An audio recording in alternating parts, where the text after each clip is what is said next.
Deuxième commandement de Dieu, Dieu en vain tu ne jureras, ni autre chose pareillement.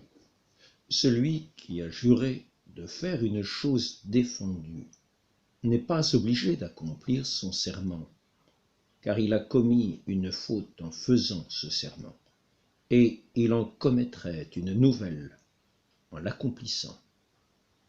C'est le péché que commit Hérode en faisant décapiter saint Jean-Baptiste. Voici le récit d'après saint Marc.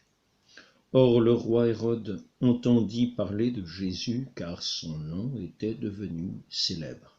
Et il disait: Jean-Baptiste est ressuscité d'entre les morts, c'est pourquoi des forces miraculeuses agissent en lui. Mais d'autres disaient: c'est Élie, et d'autres: c'est un prophète semblable aux anciens prophètes.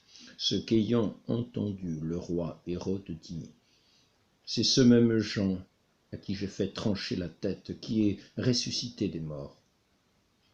Car ce même Hérode avait envoyé saisir Jean et l'avait fait mettre en prison, chargé de liens à cause d'Hérodiade, femme de Philippe, son frère, qui l'avait épousé.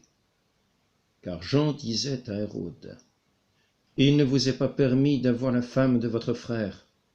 Or Hérodiade lui tendait des pièges et voulait le faire périr, mais elle ne le pouvait pas, car Hérode craignait Jean, sachant que c'était un homme juste et saint. Il le gardait, faisait beaucoup de choses d'après ses conseils, et écoutait volontiers. Mais il arriva un jour opportun, en l'anniversaire de sa naissance, Hérode donna un festin aux grands et aux officiers et aux principaux de la Galilée. La fille de cette même Hérodiade étant entrée, ayant dansé, ayant plu à Hérode et à ses convives, le roi dit à la jeune fille: demande-moi ce que tu voudras et je te le donnerai. Et il lui fit ce serment: tout ce que tu me demanderas, je te le donnerai, fût-ce la moitié de mon royaume. Elle, étant sortie, dit à sa mère: que demanderai-je? Sa mère lui dit: la tête de Jean-Baptiste. Étant aussitôt rentrée en hâte près du roi, elle fit sa demande, disant: je veux que vous me donniez à l'instant, sur un plat, la tête de Jean-Baptiste. Le roi fut contristé, néanmoins à cause de son serment et à cause de ses convives. Il ne voulut pas l'affliger par un refus. Mais il envoya un de ses gardes. Il lui commanda d'apporter la tête de Jean sur un plat.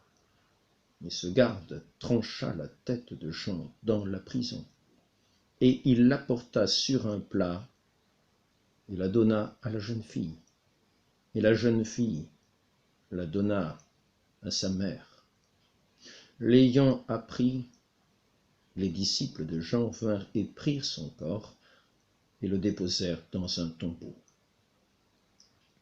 Saint Marc chapitre 6.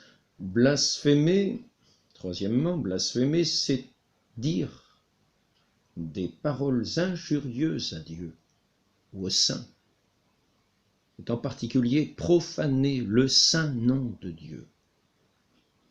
Il y a deux sortes de blasphème: le blasphème simple et le blasphème hérétique.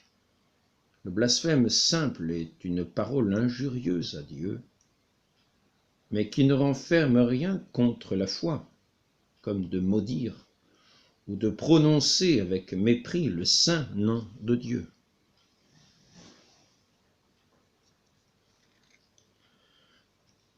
Le mot sacré joint au nom de Dieu, quand on le prononce par colère ou par mépris, est gravement injurieux à Dieu.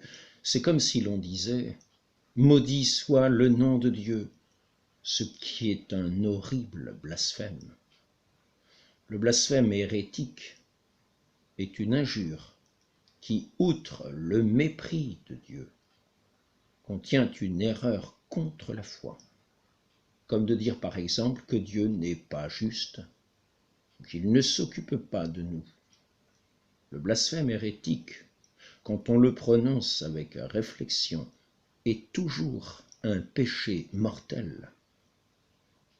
Quand on entend un blasphème, on doit le réparer aussitôt en disant par exemple « Loué soit Jésus-Christ », faire des imprécations.